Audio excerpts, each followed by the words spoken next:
Let's get hyped. Welcome into the Husker247 HypeCast. Week 3, Nebraska at home for the first time. Memorial Stadium lit up at night. Football weather, it's fantastic right now. I think the forecast for Saturday is in the high of like a low 70s, mid 70s. By the time that game kicks off at 6 o'clock at night, it's probably going to be like in the 60s. All of this is good. However, Nebraska comes in with an 0-2 record, and they will be facing Northern Illinois. And to get you prepared for this game, Husker247 is on hand to discuss Nebraska, Northern Illinois. And we have a special guest with us, as we do every single week. This time, Evan Bland, I believe, making his debut on the Husker247 HypeCast. Evan from the World-Herald. Evan, how are you doing? Doing great. Thanks for having me. This is fun. It's finally a home game week, 2 weeks on the road, kind of a weird deal, but ready for some action at Memorial Stadium. Should be a good time. You saying this is fun and Bruntz shaking his head up in the corner of the screen at the same time. I mean, I feel like we've already got an interesting debate set up here, Bruntz. Why is this not fun? Evan's new here. I like his spunk. He's very ready to do this. He's recovered from the Broncos season opening loss, which is good. Oh, that's right. You're both Broncos fans. Yeah, that was rough. Yeah, need a kicker. Everybody needs a kicker. Yeah, you had one. They let him go. Weekend in Denver, yeah. I mean, the big win on Saturday and then the gut punch on Sunday. That's a roller coaster of emotions in the Mile High City. Yep. All right, no let's talk some Huskies. Okay. The Sean Eichhorst Cup. Let's Evan, here's what we do. We talk about the offense for a little bit, and then we talk about the defense for a little bit, and then we make some wacky predictions. So we'll start right away, offensive side of the ball, and I'll give you the most exciting question that you can have on offense. Evan Bland, what would you do with Jeff Sims, assuming he's healthy, going into the Northern Illinois game? Okay, so we are talking about the offense today. I didn't know if we were going to do that this week.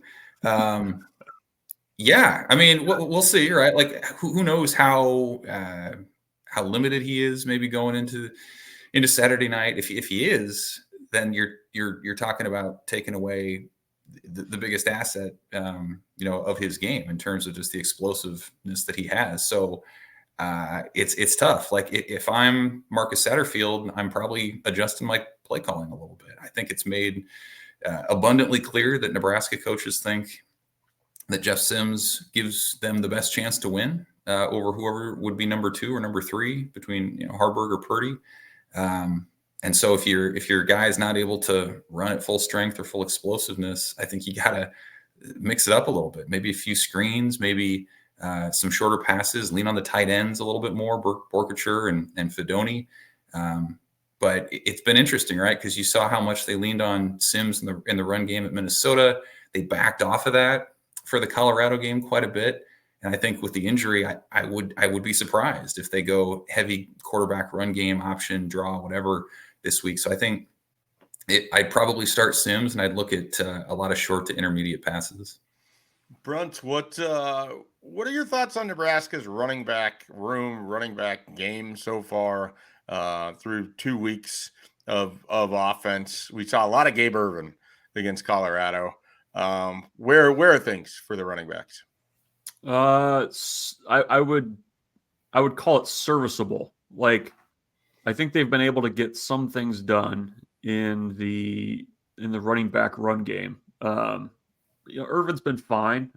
He's not going to be a guy that's going to take it 80 yards to the house. You saw a little bit from Ramir Johnson late. I mean, I think that can be a nice 1-2 punch. The question is, what do you do with Anthony Grant? I mean, he didn't play against Colorado. Sounds like he may have a role against Northern Illinois, but I think you're going to need that group if Jeff Sims is limited or not able to be, the 100% Jeff Sims, you're going to need that group to give you something. And, I think they can over the next 2 games. It's just got to be a little bit more consistent. I liked the wrinkles they threw in with the running backs in the third quarter against Colorado, but it just hasn't been enough of it yet. So give me more of that, but just a little bit more efficiency would be nice.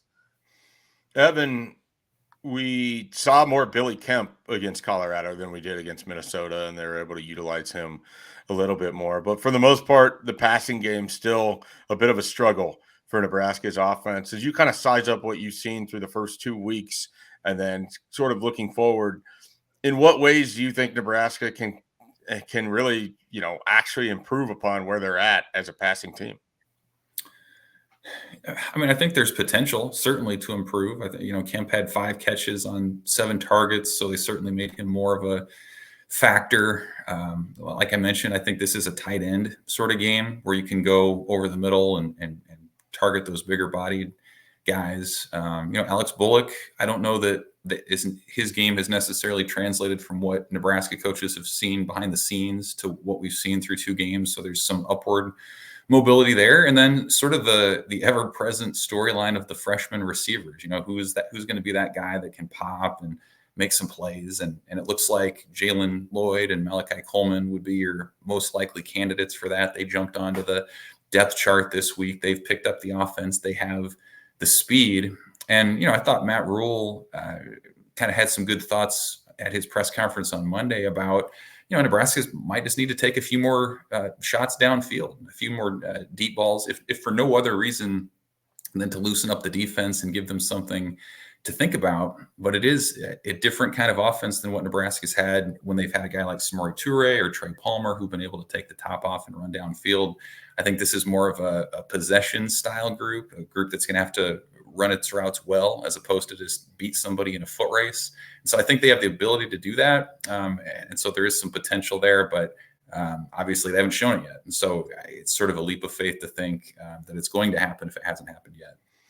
Bruntz, you're the guy in the tight end room. I mean, what have we seen out of the tight end so far, and where do you think that group can kind of continue to add as we move forward this season? Yeah, the most we saw from the tight ends against Colorado was just them going after Travis Hunter. I mean, that's the videos we've seen. They got Borkature early in the dog game. And Travis Hunter there with the non-15-yard penalty called on him. Fedoni had the late touchdown catch. I mean, we mentioned this earlier in the week on the podcast. It seems like the tight end group is having to kind of shift more of its attention to being able to help in the blocking game, just given kind of Nebraska's issues there. I agree with Evan. I mean, this seems like a game where if your quarterback's going to be a little bit limited, you need the tight ends to get involved in the offense. It seems like there's been throws over the middle that can be had the last couple games just with how Nebraska's offense is operated.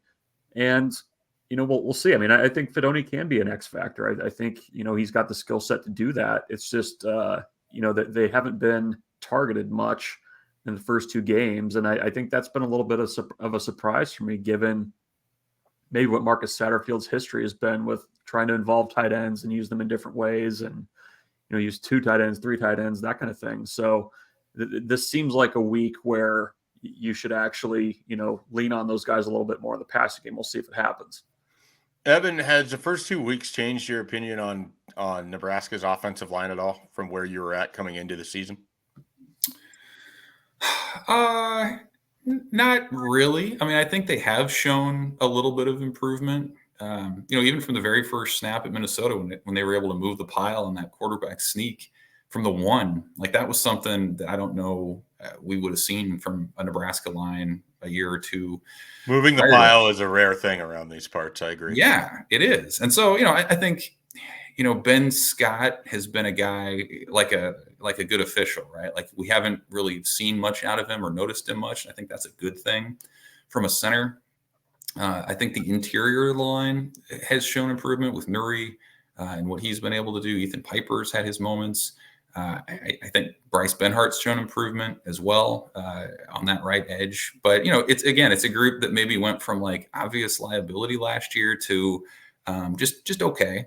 And to be fair, like their running backs haven't necessarily bailed them out. The rest of the offense hasn't necessarily bailed them out. I think Jeff Sims and his ability to run when fully healthy is probably one of the best things for that group, just to give defenders something else to look at and require them to bring another defender into the box. But I guess I would say the group is better than what it was last year. I still don't think it would be what you would call an asset for the offense necessarily.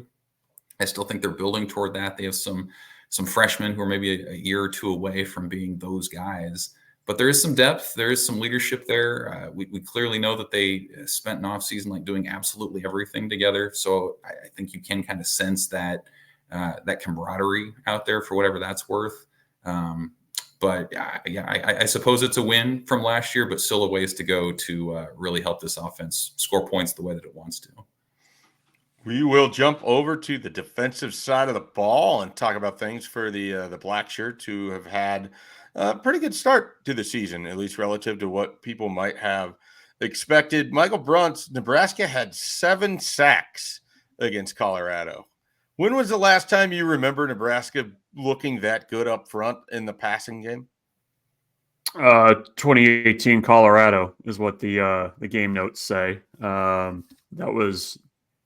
There was a lot of positivity about the pass rush after that game. But no, I think the fact that they've been able to get pressure, the fact that they've had a bunch of different guys bringing the pressure, I think is a positive. I mean, when you've got Riley Van Poppel in there getting the sack, and at times you had 3 freshmen along your defensive line, I think that bodes well for not only the future, but I mean, just right now, just having that depth of guys that can get after the quarterback. I think they've also done a pretty good job of just scheming up pressure too. I think as much as we heard in the fall about the different looks that they were giving the offense and how challenging that was, I think that's kind of played out to this point in the season. So I mean, I think that's a group that can continue to get pressure. It's just a matter of how do you turn that pressure into turnovers and the types of plays that can help out a struggling offense with some short fields, things like that.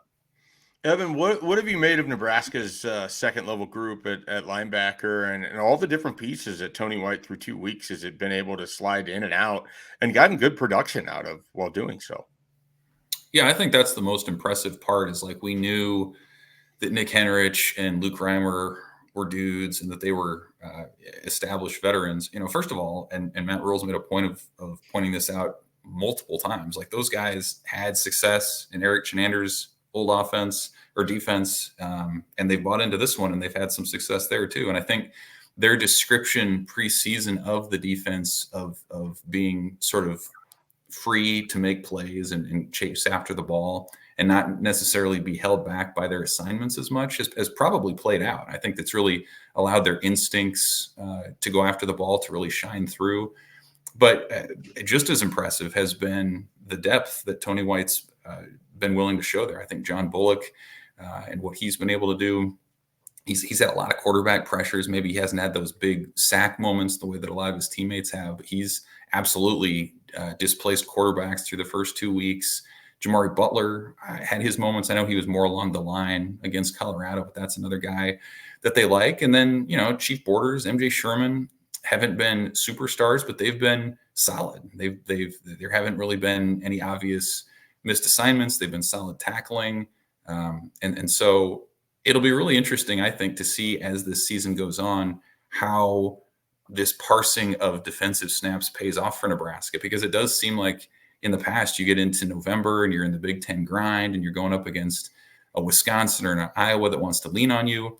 But if you're saving guys 10 to 15 snaps a game because there are so many of them coming in, how much fresher, how much more explosive maybe can that unit be even when things really, get real in November. So it's been impressive. And I think to your point, the depth has been just as notable as what the guys at the top are doing.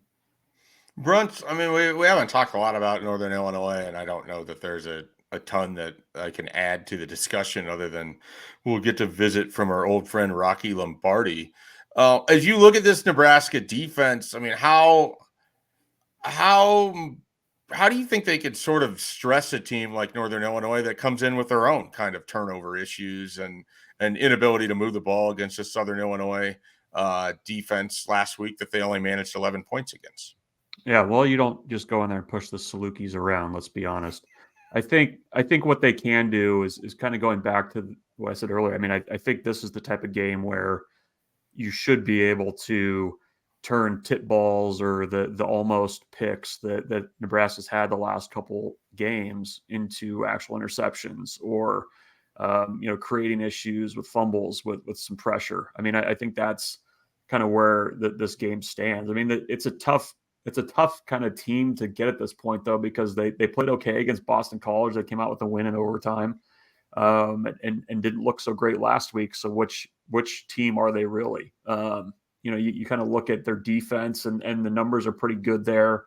They convert a high number of third downs on offense, which has obviously been an issue for Nebraska's defense. So it's one of these games, and it's a 10-point line right now that you have to be really careful with. But Lombardi, I think, is right around 50% completion percentage. He's throwing the 3 picks, so this should be another game where Nebraska's defense can kind of assert itself and maybe give a little breathing room for this offense going into Saturday night. I know Matt Rule did say on Monday that this defensive front that they're going to see from Northern Illinois is actually probably one of the better fronts they're going to see this season. So that's something to kind of keep in your back pocket as well. Is Sutton Smith on that defensive front? Is he gonna come back and just terrorize Nebraska fans from 2017? I believe. Let me check. He's out of eligibility. He didn't utilize his COVID year well enough to make it last into 2023. You got an AD fired, and he moved on. He's who got Sean Eichhorst fired. That's right. Yeah, I forget that part of the history. Blood is on his hands. Yeah, Evan. Who's a guy on Nebraska's defense that you didn't think you'd be talking about, or has maybe changed your opinion of him in just these first 2 weeks under Tony White's 3-3-5 scheme?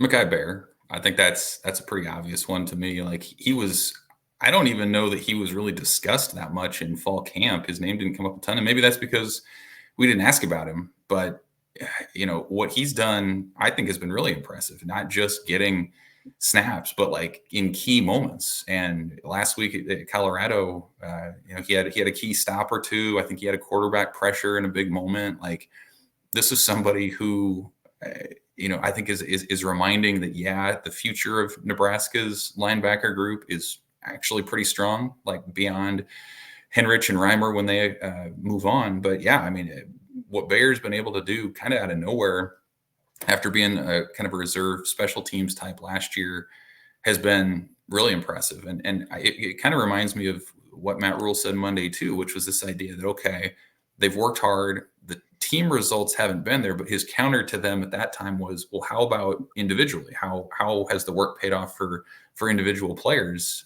You can kind of go down the list with a number of different defensive guys, but I think Bayer is one of those obvious examples of someone who's clicked under this new staff. I think this scheme works for him, and it's just a reminder that when you provide more opportunities to guys in games, sometimes they surprise you a little bit. And I think maybe Bayer is an example of that. Absolutely. All right, let's take a quick time out. When we return, we're going to get into the oddly specific predictions, the picks to click, and the game predictions. We'll see what happens with these score predictions. I'm going to be very interested in all of that. All right, it is prediction time. Evan Bland, this is how things work here. We make very specific predictions on what is going to happen on Saturday. Sometimes these predictions actually come true. Bruntz has hit on several of them. I think I've come through on one or two myself. Our guest pickers usually have some good stuff in there. So there's going to be some pressure on you here. And with that all being said, you got to give us an oddly specific prediction. What's going to happen that in your heart of hearts in this Nebraska Northern Illinois showdown? Well, first of all, like, you can oddly specific to me is subjective, right? Like, you can be oddly specific in a way that still plays in your favor. I'm going to be oddly specific in a way that really gives me no margin for error. But I think the first touchdown of the game comes from Ramir Johnson. I think it's a screen pass that is thrown to the left side of the field to him. He goes in from 43 yards out, maybe weaves around a defender or two, and puts Nebraska up 7-0, temporarily puts some minds at ease. I'll give you a couple little follow-up ones. I think Sure, love it. Nebraska chases its 8-sack game against Colorado with 5 this week, including one from Jamari Butler. And I think there was going to be a moment maybe in the second or third quarter where Nebraska's offense turns the ball over and you hear those familiar grumbles from the crowd, kind of the murmurs as they're sort of processing what happened. And I think that happens on a fumbled exchange on a handoff. Follow up on that. Is there a Bronx cheer the next time there's a clean exchange? Like, do they get that kind of like smart aleck clapping from fans if they're able to successfully catch a snap and hand it to a running back? I don't know if you go that route in the debut of your new head coach. Like it's such a weird opener because you've already had 2 games and you're 0-2 and you've already suffered. Everyone's mad. Yeah, it's weird in that sense, but I still think Nebraska fans are on a night game, a beautiful night like you mentioned. I think they refrain from that for at least another week. Yeah, our loyal listeners, all 5 of them, might have noticed that Brian Christopherson is not currently on the Husker HypeCast this time. He is he's still in internet jail, but he did somehow send me a postcard with his predictions on it, and so I have Brian's oddly specific prediction. And Evan, it's funny you mentioned Ramir Johnson because that's where Brian's going with it too. He says here on his postcard with a nice picture of Capitol Beach on it, Ramir Johnson takes an option pitch from Heinrich Harburg, 53 yards for a touchdown. He did not say if this is in mop-up duty. He didn't say if it's in the first quarter. He's just leaving it for our imagination. But that's what Brian Christopherson has for his oddly specific prediction. Bruntz. He probably couldn't fit all that on the postcard. Those postcards he writes really small. Like it's very tiny. He used as a ruler too, so it's all measured out and even across. It's incredible, but I think it's just a product of his times. He does typically write all of his postcards at a drafting table, I think. So yeah. Well, I'm going to go defense with my oddly specific predictions. I think you're going to see. I like Evan's prediction of 5 sacks. I think you're going to see 3 sacks come from freshman defenders. So I think you're going to have Riley Van Poppel with another. Maybe a 4-yarder. He just gets the quarterback gets kind of caught in the wash and he falls on him. I think Princewell comes off the edge and gets an 11-yard sack. And I'm going to go with Cam Linhart. I don't know if you noticed in that Colorado game, there was a play where he just, big hands grab the Colorado ball carrier, and that's where the play stopped. It was kind of like the man hand Seinfeld breaking the lobster, opening the beer. I'm going to go 8 yards on Cam Linhart's sack as well. So 3 freshmen, each with a sack in this game. All right. I like it. I am going to make my oddly specific prediction a little bit Rocky Lombardi related. I think in a matchup of potential quarterbacks with turnover issues, Rocky Lombardi turns the ball over 4 times on Saturday. I think Nebraska, who has struggled to take the ball from their opponent, will have 2 fumbles off of strip sacks on Saturday and pick off Lombardi 2 other times in what is just a tough game for the former Michigan State quarterback. So 4 takeaways from Nebraska, all off of Rocky Lombardi, 2 strip sacks. I'll even give you names for them. We'll go with Cameron Linhart for 1. We'll play off of Bruntz claiming that he's going to get a sack and Evan saying it as well. And then we'll go with Nick Henrich forces the other one off of a blitz. So those are your strip sacks. Your interceptions, I don't know. You'll have to make those up yourself. I don't have the names. They're not coming to me at this moment of clairvoyance that I'm having here. All right. Picks to click. I am let me consult the postcard here. Let's see what BC has. His pick to click is Omar Brown, who he has getting one of those interceptions that I talked about. Omar Brown with another interception. It would be his 2nd this season. I will make my pick to click Gabe Ervin as my score prediction is going to show here in a little bit. I think this game is going to be kind of similar to that 2021 game against Buffalo. I think a lot of Nebraska running, a lot of on the ground, and some points that way. So Gabe Ervin has a good game against Northern Illinois. Bruntz, pick to click. I'm going to go with Ramir Johnson. Everybody seems to be very high on what Ramir is going to do. So I'll go with Ramir Johnson in finding some different ways to use him. Not just going to be, diving into the pile. Oh, well, clearly an option pitch is one of them. And I forget how Evan said he was going to score in the opening half. Yeah, there we go. So Ramir Johnson's versatility all over this program. Evan, who's your pick to click? I'm going to go Quentin Newsome in his 45th game and 28th career start. I think he gets his first interception as a Husker. I think it comes on a throw to the boundary off of Rocky Lombardi, and it makes 5 tackles and generally makes life difficult for NIU's passing game. So I'm going Quentin Newsome. Are we in DiCaprio Boodle territory for Quentin Newsome here? Do we need to go crunch the numbers on starts versus? I think Boodles came against Purdue. Yeah, that's right. Yeah. I don't know. Was that the 2020 or the 2021 season? 21, I think. Boodle left. He didn't come back for his super senior year. He was the one guy that left, I think. So I think if I had that right, Kansas City. 2020. Yeah. All right. We need score predictions. And I don't know what anybody else is going to do here, but I know what it says on BC's postcard. He likes Nebraska 23-15. I don't know how they get 23, and I don't know how they get 15, but BC likes 23-15. Evan. I say Nebraska 20-16. I think Nebraska scores early, but they don't finish the thing until maybe the defense gets a turnover late that helps them seal it. 20-16. Bruntz. I'm going to say Nebraska 29 to 16. I think you're going to see a defensive or a special teams touchdown to get to that number, because that's a lot of points. But I'm gonna say 29-16 Nebraska. No, I don't know how or why, but 24-11 is a score that I have for Nebraska and Northern Illinois. I don't know if it's safety and 3 field goals. I don't know if it's a touchdown, a 2-point conversion, and a field goal. I am not sure. But 24-11, Nebraska wins their first game of the Matt Rule era against Northern Illinois. Evan, how was your first experience on the HypeCast? Would you do this again? Would you tell all the other media members not to come on here? Which of those answers? I would do it, man. It's structure. I like the structure. Like my own is more free flowing, which is whatever is fine too. But like I like how it it puts the onus on us to make very specific and accountable predictions that people can follow up on. Very good. Program's big on accountability. It's finally bled over to those of us that cover it, it seems. Yeah. All right, everyone, you can check Evan's work out with the Omaha World-Herald.